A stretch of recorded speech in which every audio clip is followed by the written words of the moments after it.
안녕하세요. 오늘 여러분과 함께 아주 특별한 장소로 떠나볼까 합니다. 크로아티아 이스트라 반도에 있는 숨겨진 보석 같은 곳인데요. 로빈이라고 합니다. 아드리아해의 산토리니 뭐 이런 별명도 있더라고요. 네, 아마 드라마 디어 마이 프렌즈 보신 분들은 저기 하실 수도 있는데 사실 그냥 예쁜 배경 그 이상이에요. 아주 흥미로운 역사랑 또 독특한 문화가 이렇게 겹겹이 쌓여 있는 곳이거든요. 저희가 여러분이 보내주신 자료들, 뭐 역사 기록이나 여행기, 문화 분석 같은 것들 바탕으로 그 진짜 매력이 뭔지 한번 파헤쳐 보려고 합니다. 맞습니다. 오늘 저희 목표는요, 이 자료들을 통해서 로비니가 어떻게 그 옛날 로마 시대의 작은 섬에서 지금의 이런 매력적인 해안 도시가 됐는지, 그 과정에서 베네치아 공화국이나 오스트리아 헝가리 제국 같은 강대국들 영향이 어떻게 스며들었는지, 이런 걸 좀 깊이 있게 살펴보는 거예요.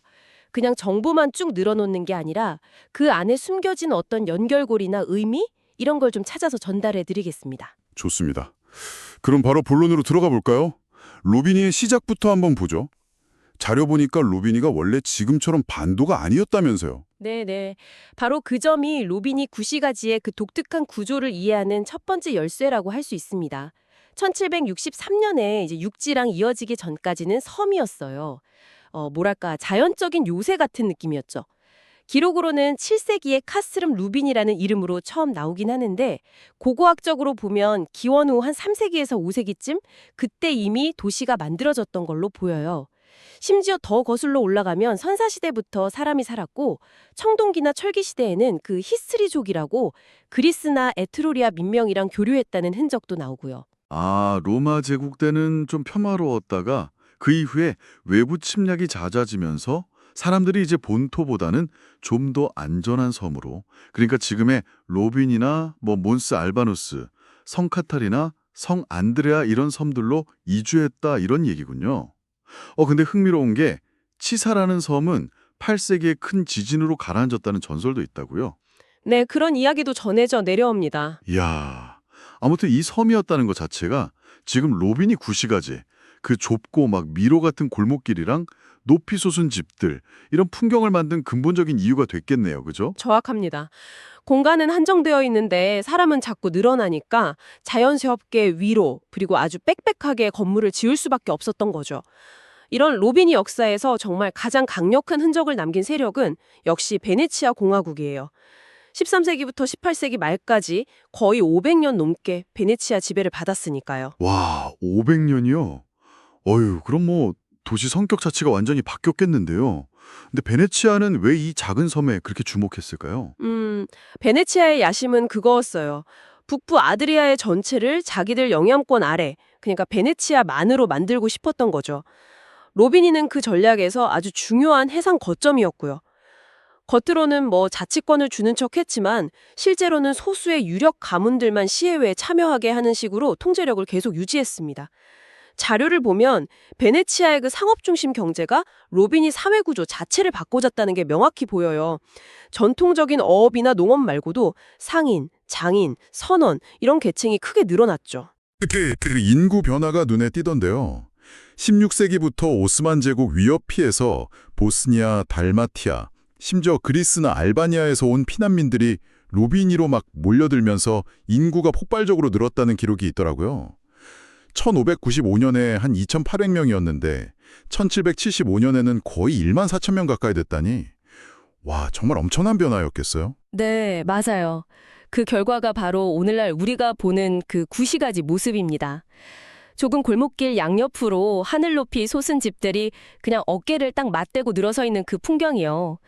그 집들 대부분 방마다 굴뚝이 있다는 사실도 좀 재밌는데 아마 각 방에 다른 가구가 살았을 정도로 인구 밀도가 엄청 높았다는 걸 보여주는 뭐 그런 건축적인 증거 아닐까 싶어요. 아, 그렇군요.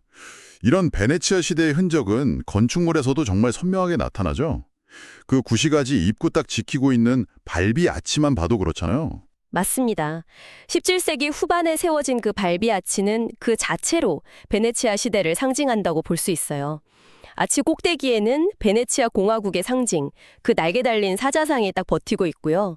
그 아래 양쪽에는 터키 사람 머리랑 베네치아 사람 머리가 조각되어 있거든요.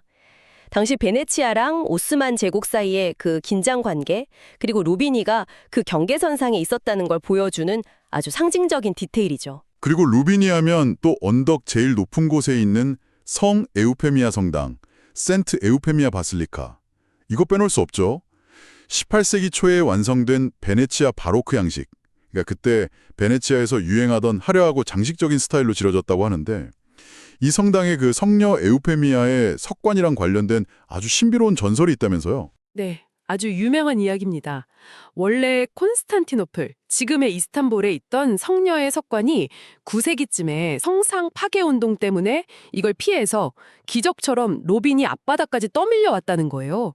근데 마을 장종들이 아무리 힘을 써도 이 석관을 못 옮겼는데 꿈에서 계시를 받은 어린 소년이 암소 2마리 힘만으로 거뜬히 언덕 위 성당 자리까지 끌어올렸다는 그런 전설이죠. 와, 진짜 영화 같은 이야기네요.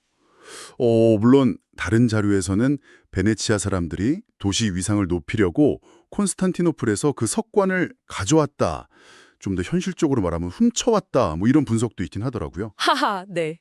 그런 설도 있습니다. 어느 쪽이 진짜든 이 석관이 로비니 사람들한테는 굉장히 중요한 정신적 지주 역할을 했다는 건 분명해 보여요.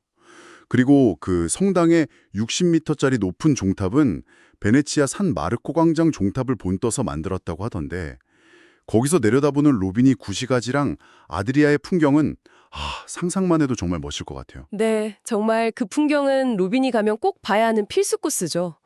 그리고 발베 아치에서 성 에우페미아 성당으로 올라가는 그 길, 그리시아 거리, 그리시아 스트리트는 또 다른 매력이 있어요.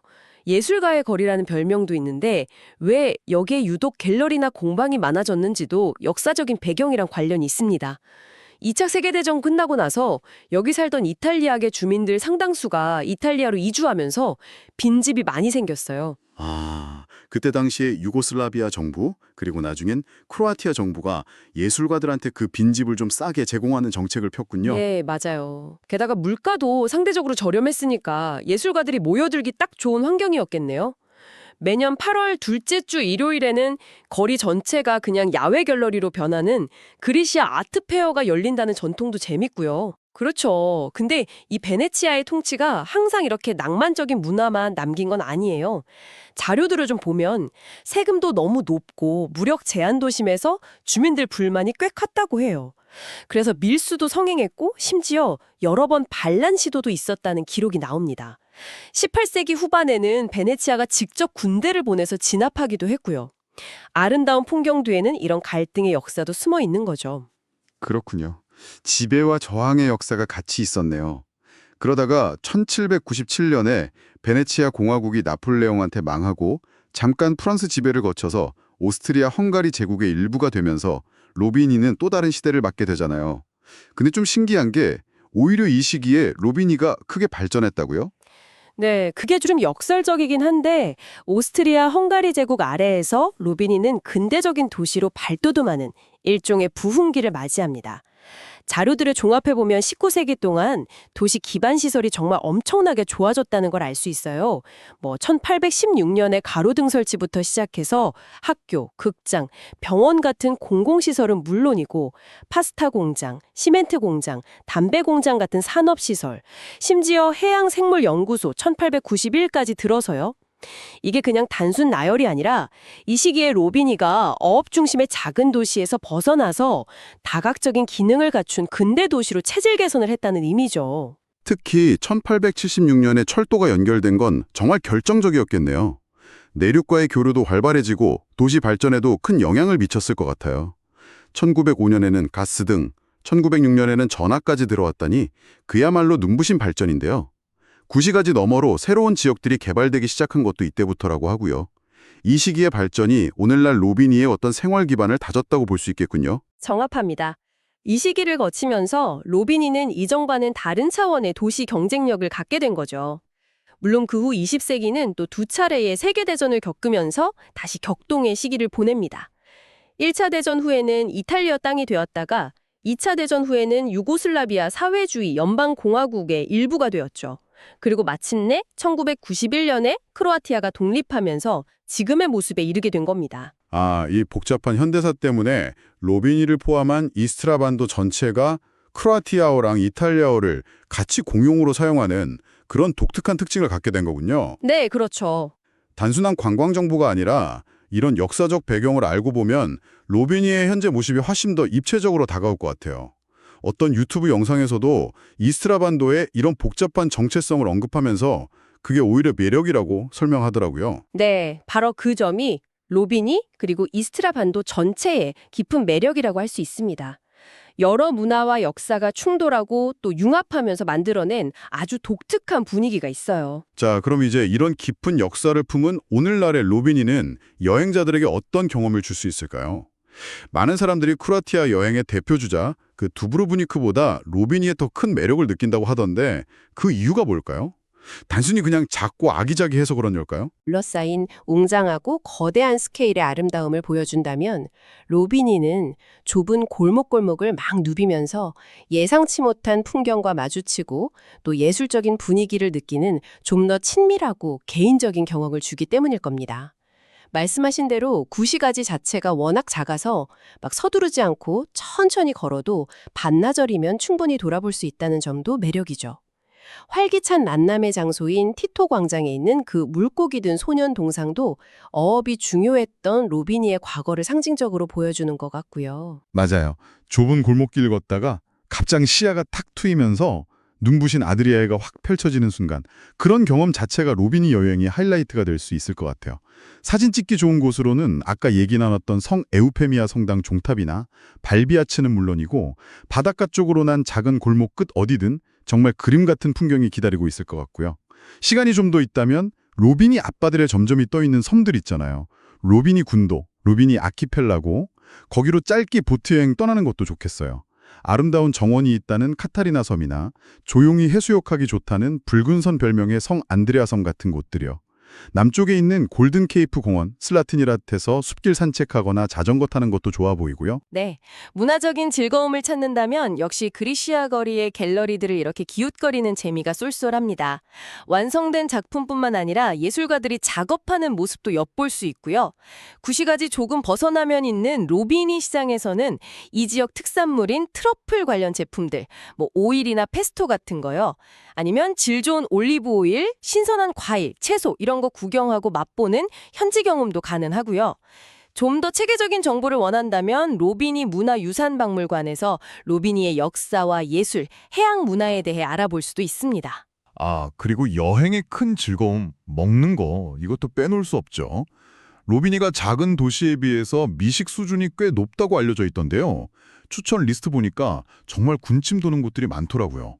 바다 전망이 환상적이라는 로맨틱한 레스토랑 라푼툴리나, 또 이스트라 지역 최고급 요리를 경험할 수 있다는 미슐랭 스타 레스토랑 몬테, 아, 거긴 정말 유명하죠. 그리고 가성비 좋다는 화덕 피자 맛집 다세르지오, 현지 스타일 타파스 즐기기 좋다는 베치오 로비니오, 그리고 다양한 초콜릿 맛 젤라토로 유명하다는 쇼콜렛, 쇼콜라까지. 와, 정말 취향 따라서 골라갈 수 있겠어요. 네, 맞아요. 이탈리아 영향으로 파스타나 피자 수준이 기본적으로 높고요. 신선한 해산물 요리는 뭐 말할 것도 없죠. 특히 이스트라반도 내륙에서 나는 그 트러플 활용한 요리는 정말 꼭 맛봐야 할 별미입니다. 다만 라푼툴리나나 몬테 같은 아주 인기 있는 곳들은 특히 성수기에는 예약이 거의 필수라고 보셔야 해요. 그리고 계절에 따라 메뉴나 가격이 좀 달라질 수 있고 특히 겨울 같은 비수기에는 문을 닫는 식당이나 상점도 꽤 있으니까 가시기 전에 영업하는지 꼭 확인해 보시는 게 좋습니다. 단순히 보고 먹는 것 말고도 해질녘에 로맨틱하게 돌고래보는 투어나 맑고 투명한 바다에서 즐기는 카약, 스노클링 같은 해양 액티비티도 가능하고요. 또 로비니를 딱 거점으로 잡고 이스트라반도 내륙의 아름다운 언덕 위 중세 마을들, 예를 들면 트러플로 유명한 모토분이나 예술가 마을 그로주냥 같은 곳들을 당일치기로 다녀오는 것도 아주 좋은 경험이 될 것 같아요. 그렇죠. 아까 잠깐 언급했던 그 유치비 영상 만드신 분도 비슷한 얘기를 하더라고요. 어떤 사람들한테 로비니는 그냥 잠깐 스쳐가는 예쁜 해안 마을일 수도 있지만 자기한테는 머물면 머무를수록 그리고 자세히 들여다볼수록 더 깊은 매력이 느껴지는 곳이었다고요. 그 나태주 시인의 풀꽃처럼 자세히 보아야 예쁘다, 오래 보아야 사랑스럽다는 말이 로비니에도 딱 들어맞는다는 거죠. 결국 여행지의 매력이라는 건 여행자 각자의 시선과 경험을 통해서 완성되는 거니까요. 네, 오늘 저희와 함께 로비니의 속사를 이렇게 들여다본 시간 어떠셨나요? 고대 로마 시대의 작은 섬에서 시작해서 베네치아, 오스트리아 헝가리 제국이라는 거대한 역사의 파도를 거치면서 형성된 이 도시만의 독특한 결을 조금이나마 느끼셨기를 바랍니다.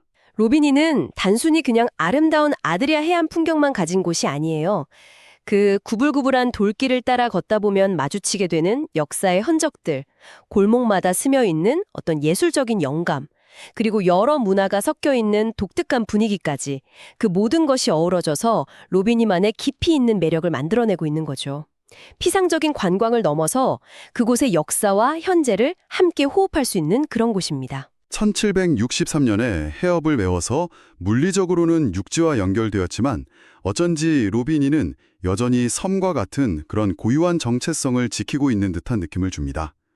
어떻게 보면 지리적인 고립은 사라졌는데도 이 도시만의 문화적, 건축적 개성은 왜 이렇게 강렬하게 남아있을 수 있었을까요? 그리고 세계적으로 유명한 두브르브니크와는 또 다른 이유로 왜 많은 사람들이 로비니를 진정한 보석이라고 부르면서 다시 찾게 되는 걸까요? 어쩌면 이 질문에 대한 답은 여러분이 직접 로비니의 골목길을 걸으면서 스스로 찾아야 하는 것일지도 모르겠습니다. 오늘 이야기는 여기서 마무리하도록 하죠. 다음에 더 흥미로운 탐구로 돌아오겠습니다.